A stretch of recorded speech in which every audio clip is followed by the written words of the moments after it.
Salamat sa ating dalawang concessioners, lalong-lalo na po kay Mr. Randy Estrellado.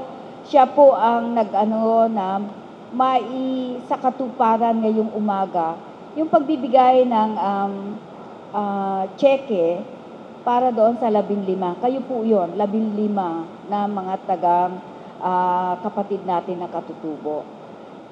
Pero ang pangako po ng NWSS doon sa mga maaapektuhan po ng mga may puno, ng nyog, kapitan, at saka alam ko po sa inyo yon, at saka yung mga fruit-bearing trees, na validate na po natin, na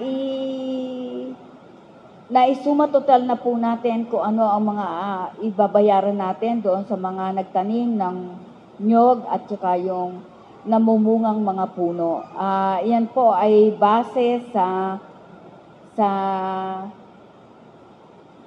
presyo po ng Philippine Coconut Authority para sa nyog at saka yung mga namumungang mga puno ay para naman sa from Department of Agriculture.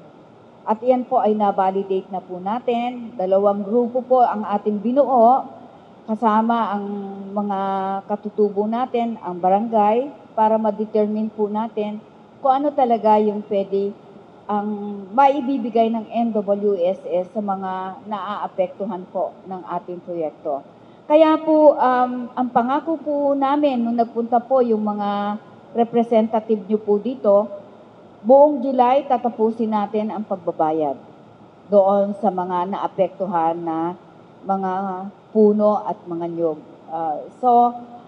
Ngayon po, ibibigay ko na po yung mikropono sa ating kasamahan na si Jonathan, na nandito po ang buong grupo ng ating team na lagi nyo pong nakikita. Ang project manager po natin, si Sir Ryan Aison, at tayo po ay pinangungunahan ng ating Deputy Administrator na si Jojo Durado. Kasama yung kanilang team na nakikita niyo lagi na nagpupunta sa inyo. Kaya sa inyo pong lahat, sa pamamagitan ng NWSS, we will welcome po namin kayo dito sa NWSS.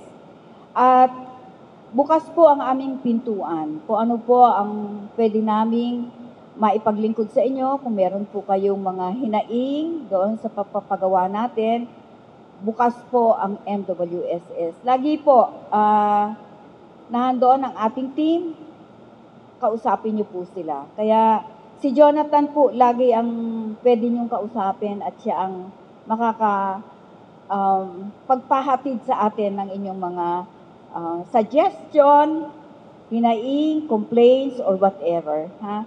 So, sa inyo po, marami pong salamat. Alam ko pong malayo ang inyong pinanggalingan. At ibibigay ko na po ang mikropono kay Jonathan. Jonathan.